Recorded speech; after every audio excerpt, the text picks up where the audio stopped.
하나님의 말씀은 요한복음 8장 1절부터 11절 말씀까지입니다.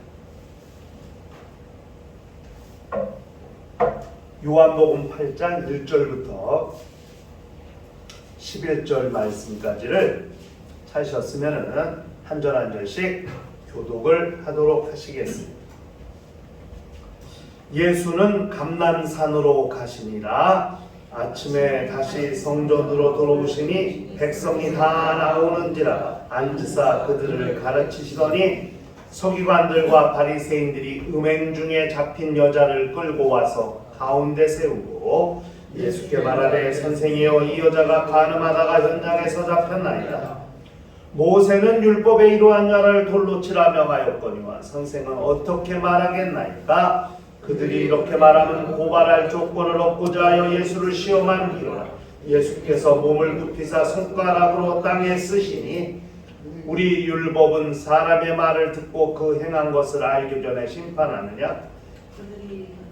그들이 묻기를 맞이 아니하는지라. 이에 일어나 이르시되 너희 중에 죄 없는 자가 먼저 돌로 치라 하시고 다시 몸을 굽혀 손가락으로 땅에 쓰시니 그들이 이 말씀을 듣고 양심의 가책을 느껴 어느로로 시작하여 젊은이까지 하나씩 나가고 오직 예수와 그 가운데 섰는 여자만 남았더라. 예수께서 일어나사 여자 외에 아무도 없는 것을 보시고 이르시되 여자여 너를 고발하던 그들이 어디 있느냐? 너를 정죄한 자가 없느냐? 다 같이 대답하되 주여 없나이다. 예수께서 이르시되 나도 너를 정죄하지 아니하노니 가서 다시는 죄를 범하지 말라 하시니라. 아멘. 지난주 성경 본문이 중간에 삽입이 되었었네요. 우리 신앙생활은 죄와 관련해서 두 가지의 입장을 잘 지킬 때 온전한 신앙생활을 할 수 있습니다. 죄에 관련된 두 가지 입장. 그게 뭐냐? 첫째는 죄를 범하지 않고 사는 것입니다. 그런데 사람 중에 과연 죄를 범하지 않고 일생 살 수 있는 사람이 있을까요? 이게 결코 쉬운 일이 아니라는 것을 우리는 잘 알고 있습니다. 구원받기는 쉽죠. 예수 이름을 믿으면, 예수께서 우리의 죄를 대신해 죽으신 사실을 시인하고 예수 이름을 믿으면 구원을 받습니다. 그런데 구원받은 다음에 그 구원을 유지하고 사는 것이 쉽지 않은 것은 아마 죄를 짓지 않고 사는 것이 힘들기 때문에 구원을 유지하고 사는 것이 결코 쉽지 않다는 것을 우리는 잘 알고 있습니다. 그래도 우리 신앙생활은 죄를 짓지 않으려고 부단히 노력해야 되고 애써야 하고 어떻게든 죄와 싸워 이기려고 대단히 노력해야 됩니다. 히브리서 12장 3절 4절 이하에 너희가 피곤하여 낙심하지 않기 위하여 죄인들이 이같이 자기에게 거역한 일을 참으시니 예수를 생각하라. 너희가 죄와 싸우되 아직 피 흘리기까지는 대항하지 아니하고 예수는 죄를 위해서 죄를 해결하기 위해서 피 흘리기까지 그 고통을 참으시고 인내하신 분이신데 우리는 아직 그렇게 죄와 싸우되 피 흘리기까지는 대항하지 않는다 이렇게 말했거든요. 죄와 싸우는 것이 영적 생활에 매우 중요한 요소입니다. 죄를 범하지 않고 살 수 있나? 쉽지 않죠. 또 하나는 뭐냐면 정죄하지 않는 겁니다. 죄를 범하지 않고 정죄하지 않는 이 두 가지 문제를 우리가 잘 관리하고 유지할 수 있다면 우리 영적 생활은 참 온전해질 수 있습니다. 정죄한다는 말이 뭡니까? 죄를 정한다는 말이거든요. 이게 죄를 죄로 정하실 수 있는 분은 하나님밖에 없어요. 세상에서는 죄를 죄로 정하는 건 판사밖에 없습니다. 영적인 죄를 죄라 정하는 것은 하나님밖에 없습니다. 그런데 그것을 사람이 죄를 정한다? 이것은 사람이 하나님같이 되려고 하는 대단히 무서운 문제라는 사실을 우리가 기억할 필요가 있습니다. 죄를 정하지 말고, 두 번째, 정죄한다는 말이 비판한다는 말도 있거든요. 다른 사람을 그렇게 쉽게 비판하거나 정죄하지 마라. 누가복음 6장 37절에 비판하지 말라. 그리하면 너희가 비판을 받지 않을 것이요, 정죄하지 말라. 그리하면 너희가 정죄를 받지 않을 것이요, 용서하라. 그리하면 너희가 용서를 받을 것이요, 이렇게 말씀했거든요. 그러니까 죄를 짓지 않는 것과 정죄하지 않는 이 두 가지 문제를 우리가 일평생 잘 관리할 수 있으면 우리 영적 생활은 잘 유지되고 이어져 갈 수 있다는 것을 우리가 잘 알아야 됩니다. 오늘 본문에 기록된 말씀을 통해서 아주 영적 생활의 중요한 지혜, 영적 생활 또 우리의 삶의 중요한 지혜를 발견할 수 있습니다. 설교 제목과 같이 정죄하지 않고 정죄받지 않고 그렇게 살 수 있는 중요한 삶의 지혜를 발견할 수 있습니다. 오늘 본문은 예수께서 초막절에 성전에 올라가셨어요. 그리고 그 성전에서 사람들을 가르치셨어요. 밤늦게까지. 그리고 예수는 그 밤에 감람산으로 가셔서 기도하시고 다시 아침에 예루살렘 성전으로 들어오셨어요. 육체를 가진 인간이라면 대단히 피곤하겠죠. 쉬지도 못하고 밤새 기도하시고 그 다음에 다시 예루살렘 성전에 들어오셔서 성경을 가르치셨어요. 그런데 그 성경을 가르치시는 예수님께 바리새인과 서기관들이 현장에서 가늠하다 잡힌 여인을 데리고 왔어요. 그 이유는 예수를 시험하려고, 예수를 올가미에 올가매려고 그런 의도를 가지고 현장에서 가늠하다 잡힌 여인을 데리고 왔어요. 그리고 그 바리새인 서기관과 예수님이 대화하시는 내용을 기록하고 있는 것이 오늘 본문의 내용입니다.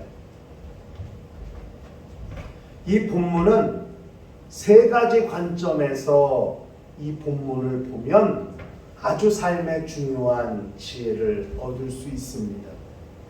첫 번째 관점은 뭐냐면 서기관 바리새인들과 이 여자와의 관계를 보는 관점이에요.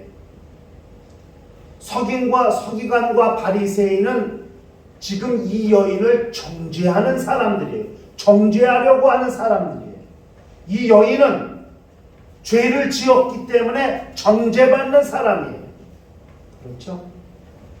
정죄하는 사람과 정죄받는 사람의 입장. 이 사람들은, 서기관과 바리새인들은 자칭 의인들이에요. 서기관들은 성경을 그 당시에는 인쇄 기술이 없었기 때문에 성경을 다 필사해가지고 그렇게 한 권, 두 권 만들어서 그렇게 성경을 보급하고 그랬던 시대이기 때문에 성경을 필사하기 때문에 성경을 연구하기도 하고 그렇게 아주 성경에 능통한 사람들이죠. 바리새인들은 그 율법을 누구보다도 잘 지키고 준수한다고 자평하고 자칭하는 사람들이기 때문에 하나님의 말씀과 관련돼서는 서기관과 바리새인들만큼 의인이 없죠. 그런데 지금 이 여인은 죄인이에요. 자칭 의인과 죄인의 관계, 정죄하는 사람과 정죄받는 사람의 관계, 이런 관계로 있습니다. 율법과 보응의 관계, 이 사람들이 이 여인을 데리고 온 것이 이 여인의 죄를 정죄하는 것도 있지만 아까도 말씀드린 대로 예수를 시험하려고 하는 의도가 훨씬 더 컸습니다. 여러분, 만약에 이 여인을 정죄하려면 이 여인과 같이 있었던 남자도 같이 데리고 와야 돼요. 왜냐하면 레위기 20장 10절에 가면 이런 말씀이 있어요. 누구든지 남의 아내와 간음하는 자, 곧 이웃의 아내와 간음하는 자는 그 간부와 음부를 반드시 죽이라. 남자 여자를 다 죽이라고 했어요. 돌로 쳐 죽이라는 말씀은 없어요. 반드시 죽이라는 말씀은 있어요. 그런데 왜 여자만 데리고 왔을까요? 남자도 데리고 왔어야지. 그래야 하나님의 말씀대로 정죄하는 것이고 심판하는 것인데 남자는 아니고 여자만 데리고 왔거든요. 그것은 이 여자의 죄를 정죄하기에 앞서 예수를 시험하려고 하는 의도가 훨씬 더 크다 하는 겁니다. 여러분, 죄를 볼모로 해서 어떤 거래를 하든지 사람을 시험하는 것은 결코 옳은 것이 아닙니다. 이 세상에 그런 음모들이 많죠.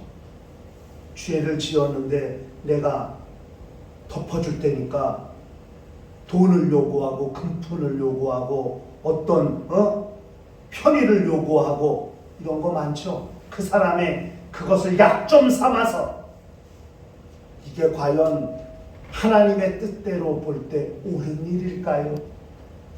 차라리 죄를 죄로, 정말 그것이 죄라면 그거는 죄라고 정죄하고 심판을 받게 하는 것이 맞지.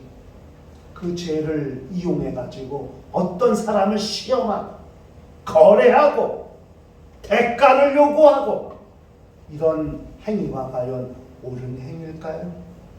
옳지 않습니다. 정의롭지 않다, 의롭지 않다, 하나님의 의에 빗나간다, 벗어난다 하는 것입니다.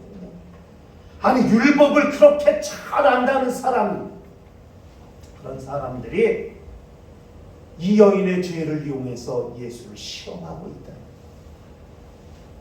대단히 아쉽고 안타깝다 하는 것입니다. 두 번째가 바리새인 서기관과 예수님과의 관계입니다. 이 사람들은 예수를 시험하려고 하는 사람이고 예수는 그 사람들의 시험을 받고 있는 분이시죠.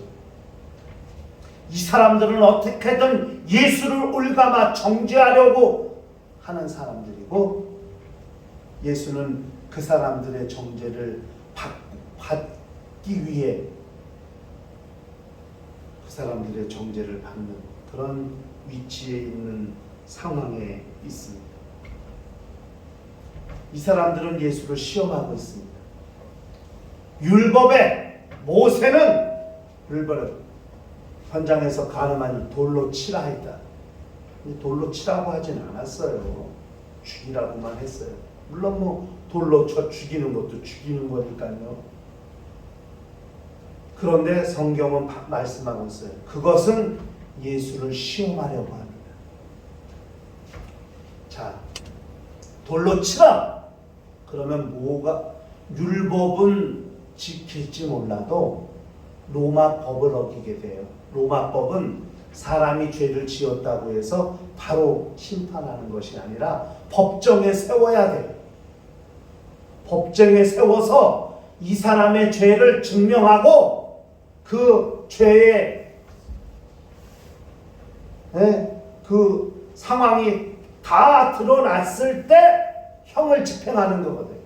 그런데 지금 이스라엘은 로마의 지배를 받고 있기 때문에 모든 법은 로마의 통제 아래서 집행이 되어야 하거늘. 그럼 잘 생각해 보세요. 예수를 십자가에 달려 죽게 할 때 대제사장과 장로들과 서기관과 바리새인들, 사내들인 공회가 누구에게 데려갔어요? 총독 빌라도에게 데려갔죠. 빌라도가 뭐라고 그랬어요? 이 사람은, 이 사람의 문제는 너희 종교에 관한 문제 아니냐? 그럼 니네들이 처리해. 그랬더니 우리는 사람을 죽일 권한이 없다. 왜? 로마 법에 적용을 받아야 되니까. 그렇기 때문에 당신이 재판을. 그래서 결국 빌라도가 죄를 찾지 못했다. 그래도 그러니까 그래, 그러면 명절에 한 사람 살려주니까 내가 이 사람을 살려주겠다. 그것도 반대. 그럼 어떡하냐? 십자가에 못 박아가지고. 그래서 밀란이 일어나는 것을 두려워해서 빌라도가 그렇게 허락한 거 아니겠어요? 예수의 죄를 물을 때는 로마 법에 따라 집행하려고 했던 이들이 지금 이 여인을 통해서 두 가지의 입장에서 예수께서 어떻게 말씀하시냐에 따라 예수를 올가매려고 그렇게 하는 거거든요. 그러면 용서해줘라. 그러면 모세 율법을 어기게 되는 것입니까? 어떤 결정을 하든 로마법을 지키든 율법을 지키든 둘 중에 하나는 지키지 않게 되는 그런 난제죠. 그런데 그런 난제를 당하신 예수께서 두 가지 행동을 보여주셨습니다. 첫째는 손가락으로 땅에 글을 쓰셨어요. 무슨 글을 쓰셨는지 성경은 기록하고 있지 않아요. 그리고 일어나셔서 죄 없는 자가 먼저 돌로 치라 이렇게 말씀하셨습니다.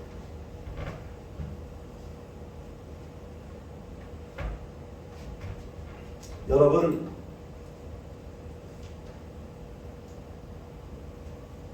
남의 죄는 보면서 자기 죄를 보지 못하고 있는 사람들에게 자기 죄와 남의 죄를 비교할 수 있는 그런 여지를 말씀해 주신 거거든요.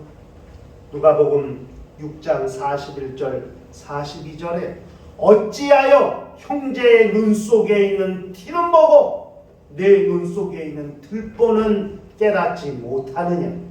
너는 내 눈 속에 있는 들보를 보지 못하면서 어찌하여 형제에게 말하기를 형제여 나로 내 눈 속에 있는 티를 빼게 하라 할 수 있느냐.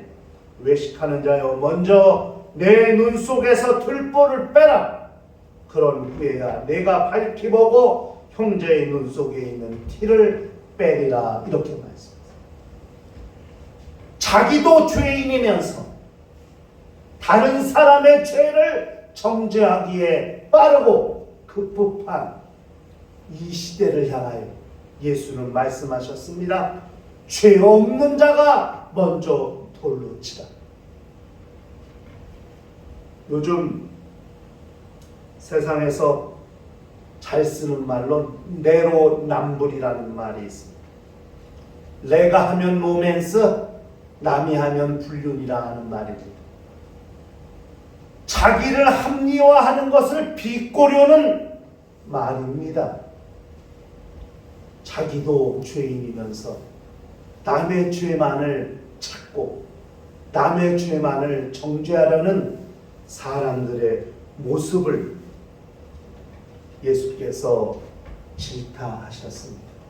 마음으로는 간음을 12번, 22번, 100번, 1000번도 더 하면서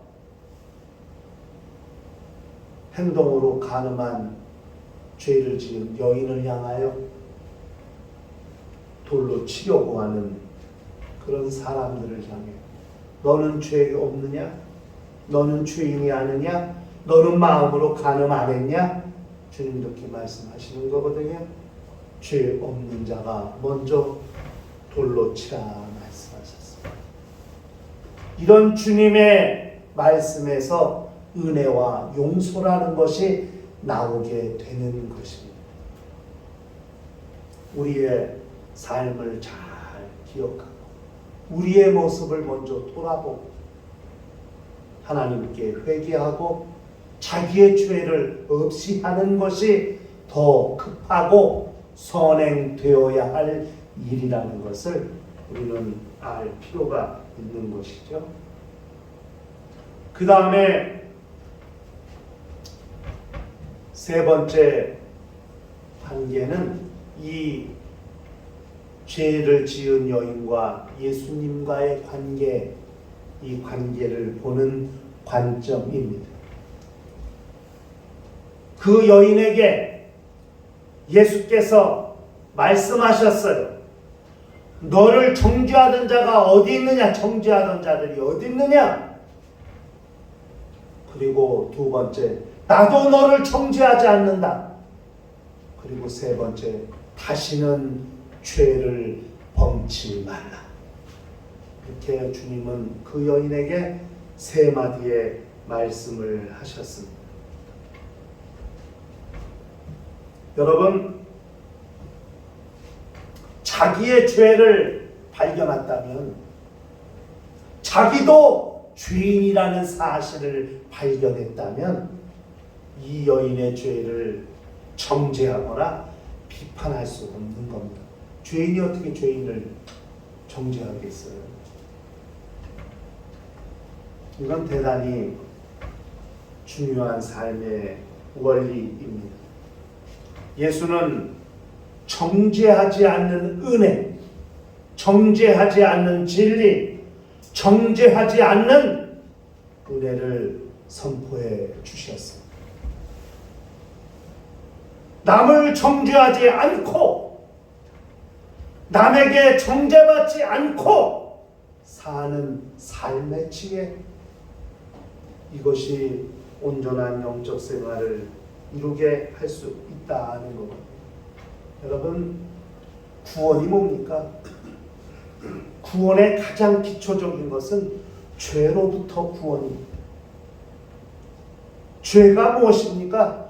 우리 영혼을 지옥으로 끌고 가는 원동력이 죄입니다. 죄 때문에 지옥 가는 겁니다. 죄 때문에 영혼이 죽는 겁니다. 죄 때문에 영원한 사망이 임하는 겁니다. 근데 그 죄를 없이 했다, 죄를 사했다, 죄가 사라졌다, 그것이 구원이거든요. 이것만큼 큰 기쁨과 이것만큼 큰 감사가 어디 있겠어요? 우리를 다시는 지옥으로 끌고 가는 원동력이 사라진 것입니다. 매우 중요한 거 아니겠어요?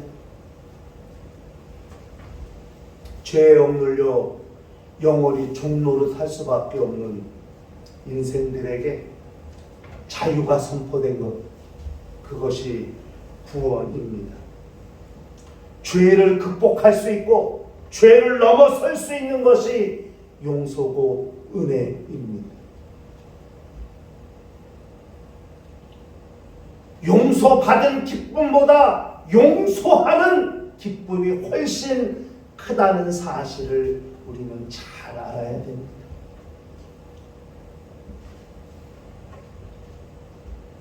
죄를 이길 수 있는 담력, 죄를 다루고 관리할 수 있는 담력, 우리한테 절대 필요하다는 사실을 잘 알아야 돼요.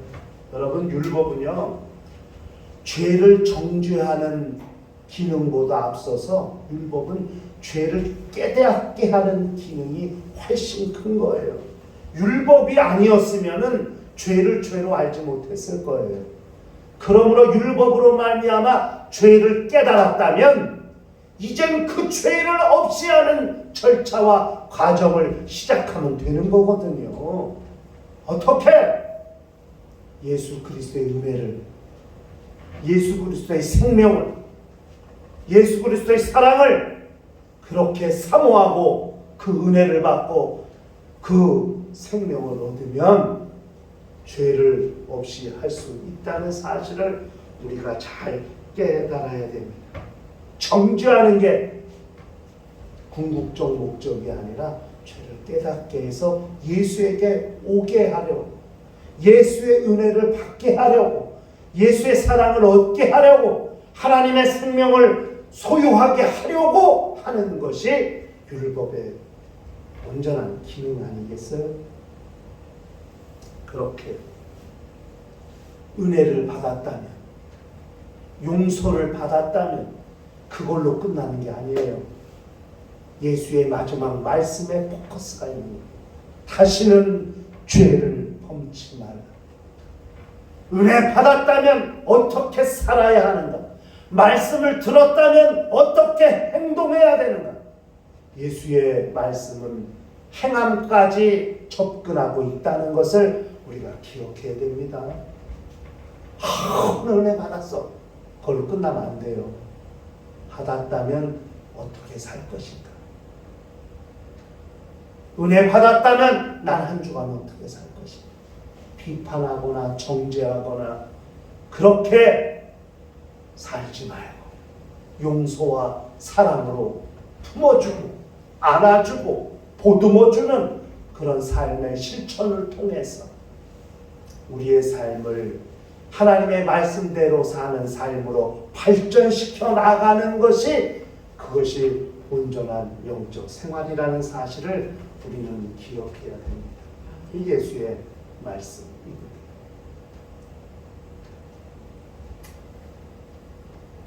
죄와 관련돼서 두 가지, 죄를 짓지 않고, 두 번째는 정죄하지 않고 사는 것이 온전한 영적 생활을 이루는 중요한 삶의 원리라고 그랬어요. 그런데 죄를 짓지 않는 것은 어려워. 죄를 지을 수밖에 없어. 왜? 인간의 연약한 심령, 연약한 의지 때문에. 그럼 죄를 지었다면 어떻게 돼요? 나도 너를 정죄하지 않는다는 주님의 말씀처럼 은혜를 받고 용서를 받아야죠. 그렇게 은혜 받고 용서 받았다면 다른 사람을 정죄하지 말아요. 왜? 나도 정죄받을 죄인인데, 나도 정죄받아야 할 죄인이었는데, 하나님의 은혜로 용서받았는데 내가 다른 사람을 정죄해? 그럴 수 없죠. 나는 1만 달란트 탕감받았는데 1박 데나리온 빚진 자를 갚으라고 그렇게 채찍질하고 때리고 감옥에 가둘 수는 없죠. 나도 죄사함 받은 죄인이거늘 다른 사람의 죄를 정죄하거나 비판하지 말고 그렇게 용서와 사랑과 은혜로 사람의 영혼을 위로하고 사람을 용서하고 사랑하는 그런 삶의 자세를 가지는 것, 이것이 중요한 신앙생활의 삶의 원리다 하는 겁니다. 로마서 8장 1절 2절 말씀을 우리가 좀 찾으셨으면 다 같이 한번 읽으십시다. 로마서 8장 1절 2절 시작. 그러므로 이제 이 그리스도 예수 안에 있는 자에게는 결코 정죄함이 없나니 이는 그리스도 예수 안에 있는 생명의 성령의 법이 죄와 사망의 법에서 너를 해방하였으니 정죄함이 없대요.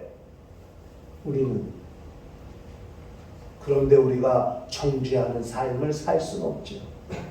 우리도 정죄받아야 하는 존재들이었음에도 불구하고 하나님의 사랑으로 예수 그리스도의 은혜로 정죄받지 않는 사람이 되었다면 우리도 다른 사람을 향해 정죄하지 않는 것, 이것이 온전한 영적 생활을 이루는 방법이라는 사실을 기억하면서 일평생 그렇게 정죄하지 않고 정죄받지 않고 하나님의 은혜 안에서 온전한 영적 생활을 추구하는 거룩한 신령과 가정과 교회가 되시기를 주의 이름으로 축원합니다. 시간 다